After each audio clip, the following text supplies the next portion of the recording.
வணக்கம். இன்னைக்கு 19 April 2021. Time வந்து கரெக்டாக 9 மணி 32 நிமிஷம் ஆகுது. இன்னைக்கு நம்ம 30-800 கால் ஆப்ஷன் 30-700 புட் ஆப்ஷன் எடுத்திருக்கோம். 30-800 கால் ஆப்ஷன் பொறுத்த மட்டும் 350 ரூபா கிட்ட வந்தா பை, 300 ரூபா கீழே போச்சுன்னா செல்லு, 1079 கிட்ட வந்தா செல்லு, 1160க்கு மேலே போச்சுன்னா பை.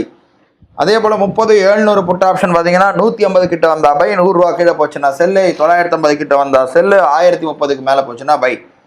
இன்னைக்கெல்லாம் வந்து மார்க்கெட் பயங்கரமான கேப் டவுன் கொடுத்துருக்கிறதுனால வெள்ளிக்கிழமை மாதிரி தான் மூவ்மெண்ட் இருக்கும்னு நினைக்கிறேன். கரெக்டான ப்ராப்பர் செட்டப் வந்தால் மட்டும் ஸ்கேல்பிங் எடுக்கலாம்னு முடிவு பண்ணி வச்சுருக்கோம்.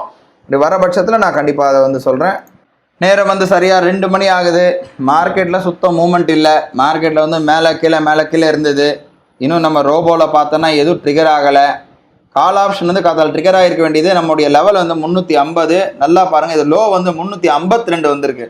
ஒரு 2 பாயிண்ட் கரெக்டாக கீழே வந்ததுன்னா நமக்கு ட்ரிகர் ஆகிருந்ததுன்னா இந்நேரத்துக்கு வந்து ஒரு 200 ரூபா கிட்ட, அதாவது ஒரு 5000 கிட்ட ப்ராஃபிட் இருந்திருக்கும். ஆனால் ட்ரிகர் ஆகலை. அதே போல் புட் ஆப்ஷனும் ட்ரிகர் ஆகலை. மார்க்கெட்டில் வந்து மூவ்மெண்ட் காத்தாலேருந்து அப்படியே சைட்வேஸ் இருந்தது. இப்போ தான் ஒரு ஸ்பைக் வந்தது. இப்போது வந்து ஸ்கேல்பிங்கில் மட்டும் போட்டுட்டு ஒரு 20,700 கிட்ட ப்ராஃபிட் எடுத்திருக்கோம். இதோட இன்றைக்கி முடிச்சுக்கலாம். ஏன்னா இதோட மூவ்மெண்ட் இல்லை. 2-3 நாள் வெள்ளிக்கிழமையும் மூவ்மெண்ட் இல்லை, இன்றைக்கும் மூவ்மெண்ட் இல்லை, வியாழக்கிழமையும் இல்லை. நாளை எப்படி இருக்குன்னு பார்க்கலாம். நாளை ஒரு புது ட்ரேடில் சந்திக்கலாம். நன்றி, வணக்கம்.